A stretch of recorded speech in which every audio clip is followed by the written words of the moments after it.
বিদ্রোহ নিয়ে কথা বলবো, তো তার আগে একটু পিছন থেকে শুরু করতে হবে অফিসার্স ক্লাব থেকে। এই ক্লাবটা একটা সরকারি সম্পত্তি এবং রাষ্ট্রীয় অর্থে পরিচালিত সামাজিক প্রতিষ্ঠান। এটা বহু বছর ধরে একটা নির্দিষ্ট গোষ্ঠীর নিয়ন্ত্রণে ছিল, যারা ক্লাবটাকে আওয়ামী লীগের দলীয় আড্ডাখানায় পরিণত করছিল। বিগত 15 বছরে এই সমস্ত কর্মকর্তা শুধু ফ্যাসিবাদ প্রতিষ্ঠার মাধ্যমে নিজেদের অপকর্ম সীমাবদ্ধ রাখেনি, তারা ভয়াবহ দুর্নীতিতে আকণ্ঠ নিমজ্জিত হয়েছিল। ক্ষমতাসীন দলের সঙ্গে জোটবদ্ধ হইয়া তারা দুর্নীতি এবং লুটপাটের মাধ্যমে বিপুল সম্পদ করায়ত্ত করছে।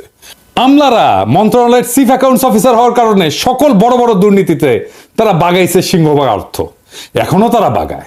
এর বাইরে এই ধরনের কর্মকর্তাদের অতি উৎসাহের বিষয় ছিল গুম, খুন, গুরুতর জখম, অসংখ্য মিথ্যা মামলা এবং বিরোধী মতাবলম্বীদের দমনমূলক অপকর্ম।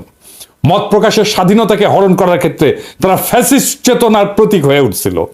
এই লোকগুলা ক্ষমতাসীন গোষ্ঠীর সক্রিয় অংশ হিসেবে কাজ করছে এবং খুনি হাসিনার ফ্যাসিবাদী নীতির অগ্রগামী সৈনিক ছিল।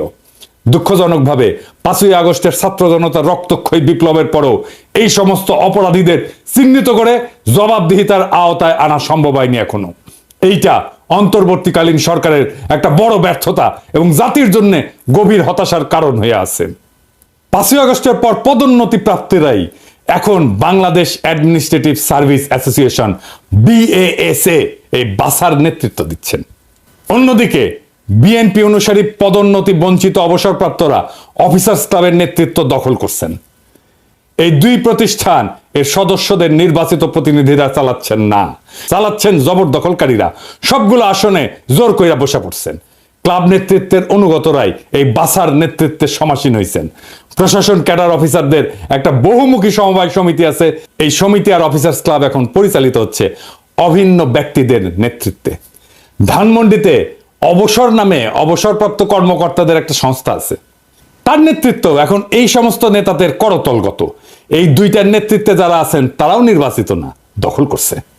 এই যে 4টা সংগঠনের কথা বললাম, এই 4টা সংগঠনের পাশাপাশি নাম সর্বস্ব আরো 2টা সংগঠন অফিসার্স ক্লাব থেকে ভুইফন্ডে তারা পরিচালনা করতেছে। বক্তৃতা বিবৃতির মাধ্যমে প্রশাসনকে নিয়মিত ভয়, ভীতি, হুমকি দামকি এইটা প্রদর্শনের জন্য ব্যবহৃত এই প্যাড সর্বস্ব সংগঠন 2টার নাম হইল বৈষম্য বিরোধী কর্মচারী ঐক্য ফোরাম এবং জুলাই আগস্ট গণবিপ্লব কমান্ড কাউন্সিল। ওরে বাবা, ডরাইছি। বাস্তবে এই জাতীয় সংগঠনের কোনো অস্তিত্বই নাই। এর চেয়ে বড় জঘন্যতম প্রতারণা এবং জালিয়াতির ঘটনা আর কি হইতে পারে? অথচ প্রতিনিয়ত এই কাজটা করে যাচ্ছে অফিসার ক্লাব দখলকারী এই গং। আর এমনটাই হচ্ছে আজ বাংলাদেশের প্রশাসন ক্যাডারের সর্বোচ্চ পদে পৌঁছানো কিছু অফিসারের প্রকৃত মান এবং আসল চেহারা। 5ই আগস্ট ফ্যাসিবাদী শাসনের অবসানের পর ক্লাবের পরিবেশ উন্নত হবে এবং হারানো ঐতিহ্য ফিরে আসবে বলে আশা করা হয়েছিল, কিন্তু দুর্ভাগ্যজনকভাবে এক গোষ্ঠী থেকে আরেক গোষ্ঠীর দখলে ক্লাবের নেতৃত্ব হস্তান্তরিত হইয়া সেখানে দুর্নীতির নতুন অধ্যায়ের সূচনা হয়েছে। বর্তমানে ABM আব্দুল সাত্তারের নেতৃত্বে ক্লাবটা অনিয়ম এবং বেআইনি কর্মকাণ্ডের কেন্দ্রে পরিণত হয়েছে। জনাব সাত্তার 82 ব্যাচের প্রশাসনিক কর্মকর্তা, যিনি বিএনপি চেয়ারপারসন বেগম খালেদা জিয়ার একান্ত সচিব ছিলেন। সরকারি দায়িত্ব পালনকালে দুর্নীতির অভিযোগের কারণে বিতর্কিত ব্যক্তি। তিনি অফিসার্স ক্লাবের সাধারণ সম্পাদকের পদ দখল করছেন এবং সহযোগী হিসাবে দুর্বিনীত আরেক আমলা আব্দুল খালেককে কোষাধ্যক্ষ বানাইছেন, যা নিয়ে ব্যাপক প্রশ্ন উঠছে। বিশেষ করে ক্লাবের জন্য 400 কোটি টাকার নির্মীয়মান নতুন ভবন প্রকল্পকে কেন্দ্র করিয়া তাদের তৎপরতা ব্যাপক সন্দেহের সৃষ্টি করছে। অফিসার্স ক্লাবের গঠনতন্ত্র অনুযায়ী এর সাধারণ সম্পাদক ক্লাবের প্রধান নির্বাহী এবং সভাপতি হন মন্ত্রিপরিষদ সচিব। কিন্তু বর্তমানে ক্লাব দখল করে গঠনতন্ত্রের লঙ্ঘনের মাধ্যমে 2 বছর মেয়াদী একটা অস্থায়ী কমিটি গঠন করা হয়েছে। এহেন পরিস্থিতিতে সাত্তার খালেক গংদের সাথে মন্ত্রিপরিষদ সচিব শেখ আব্দুর রশিদ এবং প্রধান উপদেষ্টার মুখ্য সচিব সিরাজউদ্দিন সাথীর মতো খ্যাতিমান, সজ্জন এবং শ্রদ্ধাভাজন অফিসাররা কিভাবে সংযুক্ত থাকেন এটা আমাদের বোধগম্য না। বিশেষ করে সাথী ভাইয়ের সংযুক্তি, এটা আমাকে বিস্মিত করছে, বিহ্বল করছে। আমাদের বিস্ময় এবং বেদনার কোনো অবসান ঘটতেছে না। রাষ্ট্র এবং সরকারের শীর্ষ পর্যায় থেকে রাজধানীর শহর, নগর, বন্দরের অলিগলি, গ্রামগঞ্জের হাট বাজার সহ সর্বনিম্ন তলা পর্যন্ত প্রায় সবকিছু দখল নিয়ে ফেলছে একটা দল। কারা আর নাম কইলাম না, আমি তিক্ততা বাড়াইতে চাই না। দলবাজ এবং দখলদার হিসেবে তাদের চিহ্নিত লোকদের নাম সর্বত্রই ছড়ায় পড়ছে, আপনারা চেনেন। আর প্রশ্ন হচ্ছে, দলটা কি গণ অভিযোগের এবং অভিশাপের কাঠগড়া থেকে নিজেকে মুক্ত করতে সচেষ্ট হবে, না নির্বাচনী দিল্লির লাড্ডু খেয়া আত্মাহুতি দেবে? এইখানে অন্তর্বর্তী সরকারের চ্যালেঞ্জ কি? সাবেক অর্থ সচিব জাকির আহমেদ খানের নেতৃত্বে একটা কমিটি গঠন করা হয়েছে, যা 2009 থেকে 2024 সালের 5 আগস্ট পর্যন্ত সরকারি কর্মকর্তাদের পদোন্নতি বঞ্চনার কারণ, সংখ্যা এবং পদ্ধতি পর্যালোচনা করবে। তবে এই কমিটি শুধুমাত্র প্রশাসন ক্যাডারের কর্মকর্তাদের ভূতাপেক্ষ পদোন্নতির সুপারিশ করায় ইতিমধ্যেই তারা নিরপেক্ষতার মানদণ্ডে ব্যর্থ হয়েছে এবং তাদের বৈধতা প্রশ্নবিদ্ধ হয়েছে। বেসামরিক প্রশাসনের পাশাপাশি সামরিক প্রশাসনেও বিপুল সংখ্যক কর্মকর্তাকে পদোন্নতি বঞ্চিত করা হয়েছে। এমনকি অনেককে চাকরিচ্যুত করা হয়েছে। বিডিআর হত্যাকাণ্ড সহ বিভিন্ন ষড়যন্ত্রে বহু সেনা অফিসার নিহত হয়েছেন, আহত হয়েছেন। টর্চার সেলের নির্মম অত্যাচারের মাধ্যমে অনেককে বছরের পর বছর নিপীড়ন করা হয়েছে, অনেককে চাকরি হারাইছে প্রতিবাদ করার জন্য। দেশ ছাড়া হয়েছেন অনেকে। দেশবাসী আশা করছিল খুনি হাসিনার পতনের পর এই সমস্ত হত্যা নিপীড়নের বিচার হবে, যোগ্য কর্মকর্তারা এবং তাদের সম্মান এবং পদ ফিরে পাবেন এবং পদোন্নতি বঞ্চিতদের বঞ্চনা দূর হবে। কিন্তু হতাশাজনকভাবে দেখা যাচ্ছে শুধুমাত্র প্রশাসন ক্যাডারের পদোন্নতি বঞ্চিতদের সুবিধা প্রদানের আয়োজন করা হয়েছে। অন্য কোনো ক্যাডারের, এমনকি সামরিক বাহিনীর নিপীড়িত এবং পদোন্নতি বঞ্চিতদের জন্য কোনো পদক্ষেপ গ্রহণ করা হয়নি। এটা বৈষম্যের চরম উদাহরণ। বৈষম্য দূরীকরণ কি শুধুমাত্র একটা ক্যাডারের সুবিধা প্রদানের মধ্যে সীমাবদ্ধ থাকবে, নাকি এটা সর্বস্তরে বঞ্চিতদের জন্য বাস্তবায়িত হওয়া উচিত? আপনারাই বলেন, কোনটা ইনসাফ? রাজনৈতিক কারণ ছাড়াও ব্যক্তিগত স্বার্থের কারণে বিএনপি পন্থী নয়, পদোন্নতি বঞ্চিত অবসরপ্রাপ্ত তেমন অফিসাররাও ভূতাপেক্ষ পদোন্নতি এবং আর্থিক লাভালাভের আশায় অফিসার্স ক্লাবের নেতৃত্বের সাথে জোটবদ্ধ হয়েছে। এই প্রক্রিয়ায় প্রশাসন ক্যাডারের বাইরে অন্য কোনো ক্যাডারকে বিবেচনায় নেওয়া হয়নি। এতে বিএনপি অনুসারী এবং বিএনপি বিরোধী মিলিয়া প্রায় 764 জনের পদোন্নতি ইতিমধ্যে চূড়ান্ত পর্যায়ে পৌঁছে গেছে। শুধুমাত্র শেষ নোটিফিকেশনটা বাকি। ভূতাপেক্ষ পদোন্নতির তালিকায় মহাভাগ্যবান কর্মকর্তাদের মধ্যে সচিব পদে 119 জন, গ্রেড 1 পদে 41 জন, অতিরিক্ত সচিব পদে 528 জন, যুগ্ম সচিব পদে 72 জন এবং উপসচিব পদে 4 জনের নাম অন্তর্ভুক্ত করা হয়েছে। এরাই দলে বলে জড়ো হইয়া ঈপ্সিত পদোন্নতির জন্য নিয়মিতভাবেই সভা সমাবেশ অবস্থান কর্মসূচি চালায় উত্তেজনা ছড়াচ্ছেন। হীন ব্যক্তি স্বার্থ চালিত এই সমস্ত আমলারা ভুলে গেছেন অন্তর্বর্তীকালীন এই সরকারের প্রথমে পূরণ করতে হবে জুলাই আগস্ট বিপ্লবের প্রায় 2000 শহীদ এবং হাজার হাজার আহতদের পাশে আর্থিক সহায়তা নিয়ে দাঁড়ানোর গণদাবি।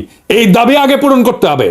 শহীদ পরিবারের জন্য সরকার ঘোষিত অনুদান এবং আহত সকলের সুচিকিৎসা নিশ্চিত না হওয়া পর্যন্ত কোথাও কোনো সরকারি চাকরিজীবীকে বাড়তি আর্থিক সুবিধা দেওয়া যাবে না। Full stop. গত 15 বছর সেনাবাহিনী, পুলিশ, বিচারক, ডাক্তার, শিক্ষক, কৃষিবিদ, engineer, BGB, Ansar, customs, VAT, income tax সহ অন্যান্য ক্যাডারের যে সমস্ত কর্মকর্তা নানান নির্যাতনের শিকার এবং পদোন্নতি বঞ্চিত হয়েছেন, তাদের আর্থিক ক্ষতিপূরণ বা ভূতাপেক্ষ প্রমোশন নিশ্চিত না করা পর্যন্ত প্রশাসন ক্যাডারের 764 জনকে দেওয়া বিশেষ সুবিধার কার্যক্রম স্থগিত রাখতে হবে। Full stop. কোনো কথা নাই। প্রধান উপদেষ্টা প্রফেসর ইউনূসকে মনে রাখতে হবে যে তিনি এখন যে কাজটা করতেছেন তা একটা ক্ষুদ্র ঋণ প্রকল্প না, এনজিও না। এটা শহীদ এবং আহত বিপ্লবীদের প্রতি জাতির ঋণ পরিশোধের সবচেয়ে বড় রাষ্ট্রীয় প্রকল্প পরিচালনা করা। তার সমাজসেবার উদার মানবিক মন এ কাজে নিশ্চয়ই গুরুত্বপূর্ণ ভূমিকা পালন করবে। কিন্তু তাকে যে দায়িত্ব আজ পালন করতে হচ্ছে তা যে এক কঠোর এবং কঠিন শতভাগ রাজনৈতিক কর্তব্য, পলিটিক্যাল টাস্ক, তা এখনো তিনি না বুঝলে ক্রমশ বিপদ বাড়বে। এইবার আসেন এই যে প্রশাসনিক স্বার্থান্বেষী মহল, এটা নিয়ে কিছু আলাপ করি, তাহলে বুঝবেন এই আমলা বিদ্রোহের শিকড় কোথায়। অন্যদিকে হঠাৎ কইরা প্রশাসন সংস্কার কমিশন প্রাথমিকভাবে তাদের কয়েকটা সুপারিশ প্রকাশ করলে প্রশাসন ক্যাডারের কর্মকর্তারা সকল রীতিনীতি, আইন কানুন ভেঙে বিক্ষোভ প্রদর্শন করতে শুরু করছেন। বিশেষ করে পরীক্ষার মাধ্যমে উপসচিব প্রস্তাবের বিরুদ্ধে চাকরিরতরা প্রতিক্রিয়া দেখাইলে তাদের সাথে অবসরপ্রাপ্ত অফিসাররাও যোগ দেন। স্বার্থান্বেষী এই দুই পক্ষ যৌথ সভার আয়োজন করেন, যেখানে অন্য পেশার কয়েকজন উচ্চকণ্ঠী ব্যক্তিকে ডেকে আনা নিজেদের পক্ষে বক্তৃতা করেন। শুধু তাই না, এই সভায় ফ্যাসিস্ট সরকারের দোসর, সহযোগী এবং সুবিধাভোগী হিসেবে পরিচিত 2014, 2018, 2024 অনুষ্ঠিত জাতীয় সংসদ নির্বাচন পরিচালনাকালে ডিসি ইউনো হিসেবে দায়িত্ব পালনকারী কর্মকর্তাবৃন্দ সদল বলে যোগদান করে, যাদের অনেকেই বর্তমানে অতিরিক্ত, যুগ্ম এবং উপসচিব হিসেবে দায়িত্বরত অফিসার। সংবিধান, গণতন্ত্র, মৌলিক অধিকার লঙ্ঘনকারী এই সমস্ত ক্রিমিনাল কর্মকর্তারা আন্দোলনের এক ডামাডোল সৃষ্টি কইরা তাদের ঘৃণিত অতীত পরিচয় মুছে ফেলার সুযোগকে কাজে লাগাইতে কৌশলে সবার সাথে একাকার হয়ে যাওয়ার অপকর্মে সক্রিয়ভাবে অংশ নিতেছেন। বাংলাদেশের মানুষের স্মৃতি থেকে কখনো কি এই সকল অপরাধের কাহিনী মুছে যাবে? এটা কখনোই সম্ভব না। এই ক্যাডারেরা, এই সচিবালয়ের এই কর্মকর্তারা কি বিবৃতি দিছিল দেখেন আন্দোলনের সময়। আমরা এটা ভুলি নাই। ক্ষতিগ্রস্ত রাজনৈতিক পক্ষ 2008 সালের নির্বাচনকে বাংলাদেশের সেই সময় সেনাপ্রধান মঈনুল আহমেদের পরিচালনায় ভারত সরকারের তৎকালীন বিদেশমন্ত্রী প্রণব মুখার্জির ইন্ধনে অনুষ্ঠিত একটা পাতানো নির্বাচন হিসেবে বিবেচনা করেন, যার উদ্দেশ্য ছিল খুনি হাসিনাকে ক্ষমতায় আনা। তবে তত্ত্বাবধায়ক সরকার ব্যবস্থা বিলুপ্তি পরবর্তী পর্বের নির্বাচনের ধারা ছিল বাংলাদেশের রাজনৈতিক ইতিহাসের সবচেয়ে অগ্রহণযোগ্য, ঘৃণিত এবং কলঙ্কিত অধ্যায়। 2014 সালে অনুষ্ঠিত একতরফা বিনা ভোটের নির্বাচনটা, যেখানে 153 জন এমপি বিনা প্রতিদ্বন্দ্বিতায় জয়ী হন, তা দেশবাসীর মধ্যে ব্যাপক ক্ষোভ এবং নিন্দার সৃষ্টি করছিল। এরপর 2018 সালের নিশিরাতের নির্বাচন ছিল এক কালিমালিপ্ত অধ্যায়। সেখানে ডিসি, এসপি, ইউনো এবং ওসিদের নেতৃত্বে রাতের আধারে ব্যালট পেপার নৌকা সিল মেরা ব্যালট বাক্স ভর্তি করা হয়েছিল। এছাড়া সর্বশেষ 2024 সালের ডামি নির্বাচনও এক মহা কেলেঙ্কারি হিসেবে লেখা থাকবে, যা ভোটের মাধ্যমে জনগণের স্বাধীন ইচ্ছা এবং পছন্দ অনুযায়ী সরকার গঠনের সকল ধারণাকে ধূলিসাৎ করে দিছিল। এসব নির্বাচন শুধুমাত্র গণতন্ত্রের অবমাননা না, দেশের ঐক্য, রাজনৈতিক স্থিতিশীলতা এবং বিশ্বাসযোগ্যতার জন্য এক বড় ধরনের বিপদ হয়ে দাঁড়াইছিল। 2014, 2018 এবং 2024 জাতীয় সংসদ নির্বাচন এবং ফ্যাসিবাদী শাসনামলে পরিচালিত স্থানীয় নির্বাচনে দায়িত্ব পালনকারী জেলা প্রশাসক, এসপি, ইউনো, ওসিদের চিহ্নিত কইরা তাদের জবাবদিহিতার আওতায় আনা প্রয়োজন। অনেক দেরি হয়ে গেছে, কিন্তু এখন এই কাজ শুরু করতে হবে। ওই সময়কার সকল প্রধান নির্বাচন কমিশনার, অন্যান্য কমিশনার, তথাকথিত ভোট ব্যবস্থাপনা এবং আইন শৃঙ্খলা রক্ষার দায়িত্বপ্রাপ্ত সংশ্লিষ্ট বিভিন্ন মন্ত্রণালয়ের সচিব, পুলিশের আইজিপি, তাদের বিভিন্ন বিভাগ, আনসার বিজিবির নানান স্তরের উচ্চপদস্থ কর্মকর্তা সহ সংশ্লিষ্ট সকল অফিসার কর্মচারীকে অবশ্যই অভিযুক্তের কাঠগড়ায় দাঁড় করাইতে হবে। কারণ এদের ভূমিকা গণতন্ত্রের ক্ষতি সাধন এবং ভোটাধিকার হরণের ক্ষেত্রে অত্যন্ত গুরুত্বপূর্ণ ছিল। 2 নাম্বার, এই কর্মকর্তারা ফ্যাসিবাদী শাসনের ইচ্ছা পূরণের জন্য নিরপেক্ষতা বিসর্জন দিচ্ছেন, সরকারি চাকরিবিধির লঙ্ঘন এবং প্রশাসনিক ক্ষমতার অপব্যবহার করছেন। 3 নাম্বার, তাদের কার্যক্রম তদন্ত কইরা উপযুক্ত শাস্তির ব্যবস্থা করা হলে ভবিষ্যতে এই ধরনের অনিয়ম প্রতিরোধ করা সম্ভব হবে। এইবার আসেন এই অসৎ আমলাতন্ত্রের সাথে রাজনৈতিক মৈত্রী কিভাবে হইছে বিরোধী দলের, যারা ফ্যাসিবাদ বিরোধী লড়াই করছে, সেইটা একটু দেখে নিই। ফ্যাসিবাদের অনুসারীদের সাথে বিএনপি পন্থী অফিসারদের একটা অশুভ মৈত্রী হয়েছে। এই মৈত্রীর বিষয়টা দলের হাইকমান্ডের নজরে পড়লেও তারা এই নিয়ে কোনো পদক্ষেপ গ্রহণ না করে নীরবতা অবলম্বন করতেছেন। অন্তর্বর্তীকালীন সরকার চাপে পড়ায় দলটার নেতারা আমোদিত হচ্ছেন। সরকারকে কোণঠাসা কইরা দলটা জনপ্রশাসনের উপর তাদের আধিপত্য বৃষ্টির চেষ্টা করতেছে, যা আগাম নির্বাচন এবং ভবিষ্যতের ভোট যুদ্ধে ছলে বলে কৌশলে ব্যালট বাক্সে নিজেদের ভোট বাড়ানোর জন্য সহায়ক হবে বলে তারা চিন্তা করতেছেন। ইতিমধ্যে উপজেলা পর্যায় থেকে সচিবালয় পর্যন্ত বিভিন্ন বিভাগ, দপ্তর, পরিদপ্তর বদলি, পদোন্নতি, টেন্ডার অনুমোদন, আটকে থাকা বিলের অর্থসার এবং বালু পাথর উত্তোলন সহ নানা বিষয়ের তদবির নিয়ে রাজধানীর অফিসার্স ক্লাবে এক সরব তদবিরের হাট বসছে, যেখানে দালালদের অবাধ আনাগোনা লক্ষ্য করা যাচ্ছে। এই বিশৃঙ্খল পরিস্থিতির সুযোগ নিয়ে বিএনপি নেতারাও তাদের ব্যক্তিগত তদবির নির্বিঘ্নে বাস্তবায়ন করায় নিচ্ছে। অসৎ দুর্নীতিবাজ আমলাদের এই অপরাধী চক্র অফিসার্স ক্লাব, অবসর সংস্থা এবং সমবায় সমিতির মতো প্রতিষ্ঠানগুলোতে এক ছত্র দখল করে ফেলছে। এই সমস্ত প্রতিষ্ঠানে বিপুল অঙ্কের আর্থিক লেনদেন এবং কার্যক্রম আছে, যা তাদের আরো প্রভাবশালী হওয়ার সুযোগ তৈরি করছে। এর ফলে তারা প্রশাসনের অভ্যন্তরে ব্যাপক কর্তৃত্ব প্রতিষ্ঠা করতে সক্ষম হয়েছে এবং তাদের আস্পর্ধা এমন মাত্রায় পৌঁছাইছে যে তারা লাগামহীন উচ্ছৃঙ্খল আচরণে সাহস পাচ্ছে। উদাহরণ হিসেবে বলতে চাই, জনপ্রশাসন সংস্কার কমিশনের প্রধানের বিরুদ্ধে মানহানিকর বক্তব্য করা, তার পদত্যাগের দাবি তোলা এবং 4 জানুয়ারির মহাসমাবেশের আয়োজনের ঘোষণা। এই সমস্ত কার্যক্রমের একমাত্র উদ্দেশ্য হলো প্রশাসনের উপর একছত্র আধিপত্য বিস্তার এবং রাষ্ট্রের এই গুরুত্বপূর্ণ অঙ্গকে নিজেদের নিয়ন্ত্রণে নিয়ে আসা। জনপ্রশাসন সহ সরকারের বিভিন্ন প্রতিষ্ঠানে অসৎ এবং দুর্নীতিবাজদের মধ্যে আজ যে সার্বজনীন ঐক্যের ধারা পরিলক্ষিত হচ্ছে, তা বাংলাদেশের গণতন্ত্র এবং সুশাসনের স্বপ্নকে কার্যত দুরূহ করে তুলবে। এই হীন স্বার্থবাদী গোষ্ঠী নিজেদের অনৈতিক কার্যক্রম চালায় যেতে ইতিমধ্যে সুবিধাজনক রাজনৈতিক মিত্র খুঁজে পাইছে এবং তাদের মধ্যে শক্তিশালী সমঝোতা গড়ে উঠছে। তাদের এই সংঘবদ্ধ কার্যক্রম সংস্কার অভিমুখী নীতিমালা বাস্তবায়নের পথে বড় ধরনের প্রতিবন্ধকতা সৃষ্টি করবে। প্রশাসনের এই গণবিরোধী অংশ কৌশলে রাজনৈতিক এবং প্রশাসনিক সিদ্ধান্তগুলোকে নিজেদের স্বার্থের অনুকূলে নিয়ে আসার চেষ্টা করছে, যা জনস্বার্থের সম্পূর্ণ উল্টা দিকে। দুর্নীতির এই ধারাবাহিকতা রক্ষার চেষ্টা সফল হলে শুধু রাষ্ট্রীয় সম্পদ লুটপাটে না, ন্যায় বিচার এবং জনস্বার্থ রক্ষার মতো মৌলিক কার্যক্রমগুলো ধ্বংস হবে। এই গোষ্ঠী তাদের ক্ষমতা ধরে রাখার জন্য রাজনৈতিক পৃষ্ঠপোষকতাকে হাতিয়ার হিসেবে ব্যবহার করতেছে এবং বিভিন্ন পর্যায়ে তাদের প্রভাব বিস্তার করতে সক্ষম হচ্ছে। এর ফলে প্রশাসনিক কাঠামো দুর্বল হয়ে পড়তেছে এবং জনস্বার্থের জায়গায় ব্যক্তিগত গোষ্ঠীগত দলীয় স্বার্থকেই অগ্রাধিকার দেওয়া হচ্ছে, যা একটা স্বাধীন কার্যকর গণতান্ত্রিক রাষ্ট্র পরিচালনার ক্ষেত্রে সবচেয়ে বড় ধরনের হুমকি। সরকার বিরোধী ষড়যন্ত্র এইখান থেকেই উত্থিত হয়েছে। কিভাবে আসেন দেখি। আজ দেশের সরকার বিরোধী তৎপরতার প্রত্যেকটা ক্ষেত্রে ফ্যাসিবাদের অনুগত কিছু কর্মকর্তার যোগসাজশ স্পষ্টভাবে লক্ষ্য করা যায়। 5 আগস্ট ঐতিহাসিক পরিবর্তনের পর কয়েক সপ্তাহ তারা ভয়ে নিষ্ক্রিয় থাকলেও এখন সক্রিয় হয়ে বুক চিতায় সরকার বিরোধী কর্মকাণ্ডে লিপ্ত। 2014 সালের বিতর্কিত নির্বাচনের সময় দায়িত্ব পালনকারী জেলা প্রশাসকেরা আজ সরকারের অতিরিক্ত সচিব, 2018 সালের ডিসিরা আজ যুগ্ম সচিব, 2024 সালের ডিসিরা উপসচিব পদে রয়েছেন। অতীতে খুনি হাসিনার আশীর্বাদে গুরুত্বপূর্ণ পদে আসীন হওয়া এই কর্মকর্তাদের এখন একমাত্র লক্ষ্য হলো সরকারকে ব্যর্থ প্রমাণ করে দেশে নৈরাজ্যকর পরিস্থিতি সৃষ্টি করা। দেখেন, যারা হাসিনার গুণগান করতে করতে কাইত হয়ে পড়তো তারাই আজ এই আমলা বিদ্রোহের নেতা। আজকে প্রশাসন ক্যাডারের হৃদয়ের যে রক্তক্ষরণ, প্রশাসন ক্যাডার যে বৈষম্যের শিকার হওয়ার সম্ভাবনা, সেই সম্ভাবনাকে আপনাদের সামনে তুলে ধরার জন্য আমি হাজির হয়েছি। সম্মানিত সুধী, অনেকে বলে থাকে আমাদের এই সাহস থেকে আসে। আমাদের সাহসের পেছনে কোনো সংখ্যা নেই, আমাদের সাহসের পেছনে কোনো ষড়যন্ত্র নেই। আমাদের সাহসটা বুঝতে হলে এই ডিসকোর্সের গভীরে আসলে ঢুকতে হবে, সিলসিলাটা জানতে হবে জনকল্যাণ কি, রাষ্ট্র কল্যাণ কি এবং প্রশাসন ক্যাডারের সাথে তার সম্পর্ক। আমি আজকে প্রশাসন ক্যাডারের মতামতটা একটু জানাইতে চাই আপনাদের কাছে বিনীতভাবে।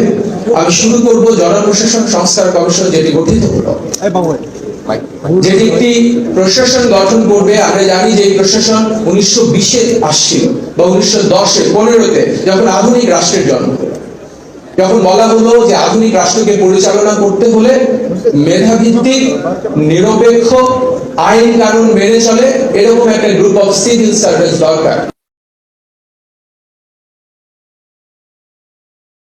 আমার স্বপ্ন ছুঁয়ে দিতে এই ফেলোশিপ এবং আপনি এক চিরস্থায়ী অনুপ্রেরণা হয়ে থাকবেন। মাননীয় প্রধানমন্ত্রী, এক এক দেশের উন্নয়নের এক এক মডেল। 1,47,000 বর্গ কিলোমিটারে প্রায় 17 কোটি মুখ, এত বিপুল সংখ্যক মানুষের খাদ্য, বস্ত্র, বাসস্থান, চিকিৎসা ও শিক্ষা নিশ্চিত করে উন্নত জীবনের স্বপ্ন দেখানোর যে অর্থনীতি, সেটি কোনো সহজ উন্নয়ন অর্থনীতি নয়। সেখানে তত্ত্বকে সাহস দিয়ে মোকাবেলা করতে হয়, যেটি আপনি করেছেন। অর্থনীতির এই মডেলকেই অনেকে শেখ হাসিনা মডেল বলেন এবং আমরা এই মডেলে 2041-এ যেতে চাই। আপনার সুস্বাস্থ্য ও দীর্ঘায়ু কামনায় শেষ করছি। সকলকে ধন্যবাদ। জয় বাংলা, জয় বঙ্গবন্ধু। দেখেছেন কারা? কিছু উপদেষ্টা এই কর্মকর্তাদের দক্ষ বলে প্রশংসা কইরা তাদের গুরুত্বপূর্ণ পদে নিয়োগ দিচ্ছেন এবং আরো পদোন্নতির জন্য সুপারিশ করতেছেন। কিরকম উপদেষ্টা দেখেন তাইলে। কিন্তু বাস্তবে তারা ছদ্মবেশে সরকারের বিরুদ্ধে অন্তর্ঘাত চালায় যাচ্ছেন। কোন আক্কেলে বিএনপি জামাতের সমর্থিত আমলা এদের সাথে মিলা সরকার বিরোধী ষড়যন্ত্রে লিপ্ত হয়েছেন? কার স্বার্থে? কাকে সুবিধা দিতে? আপনারা ওই মতলববাজ আমলাদের চিনেন না?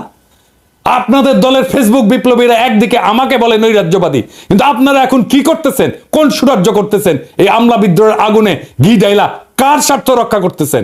এই প্রশ্ন জনতার কাছে আপনাদেরকে দিতে হবে। এই গোষ্ঠী কৌশলে সরকারের অভ্যন্তরে বিভ্রান্তি এবং অস্থিতিশীলতা সৃষ্টি করতেছে। মতলববাজ এমন কর্মকর্তাদের চিহ্নিত কইরা দ্রুত এদের প্রতিরোধের পদক্ষেপ গ্রহণ করা জরুরি। একই সঙ্গে সরকারের গুরুত্বপূর্ণ পদে নিয়োগের ক্ষেত্রে সতর্কতা অবলম্বন এবং প্রাসঙ্গিক যোগ্যতা যাচাই করা আবশ্যক। সরকার যদি এখনই এই কর্মকর্তাদের চিহ্নিত করে তাদের কার্যক্রমের জন্য জবাবদিহিতার আওতায় না আনে, তবে এর ফলাফল হবে অত্যন্ত মারাত্মক।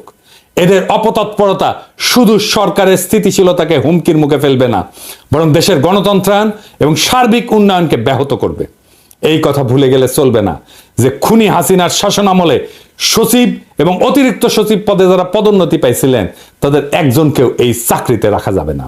এইটা ছাড়া আমলাদের আপনি ঠান্ডা করতে পারবেন না। এদের জিহ্বা এত বড় হয়েছে যে এদের আকাঙ্ক্ষা লোভ এমন আকাশ ছুঁইছে, হাসিনার শাসনের লাগাম ছাড়া দুর্নীতির লাইসেন্স না পাওয়া পর্যন্ত এরা থামবে না। এদের পিছে দুদক লাগায় দেন, ঠান্ডা হয়ে যাবে। এই জন্যই দুদকের চেয়ারম্যান হিসেবে এমন কাউকে চাইছিলাম যে আমলা না। এখন বুঝছেন তো, প্রফেসর ইউনূসের সরকার এমন এমন জায়গায় গ্যাঞ্জাম লাগায় রাখে যেটা পরে তাদেরকেই বিপদে ফেলে। আরে আপাদ মস্তক করাপ্ট একটা ব্যুরোক্রেসিরে দাবরানি দেওয়া 1-2 এর ব্যাপার। ভালো হইয়া যান আমলা ভাইয়েরা, কাম কাজে মন দেন। এই দিন না করলে আরো দিন আছে, রাজনৈতিক দলগুলো আপনাদের হুজুর হুজুর করতে পারে। শেরের উপরে সোয়াশের আছে, আপনাদের হ্যাডম জয় বাংলা করে দিতে পারবে এমন শক্তিও বাংলাদেশে আছে। ফুটেন, বাড়ির যান, যা কামাইছেন ওইটা নিয়ে থাকেন। শেষে ম্যাঙ্গো আর স্যাক বোধ গান হয়ে যাবে, কারণ জনতা জেগে আছে। তাই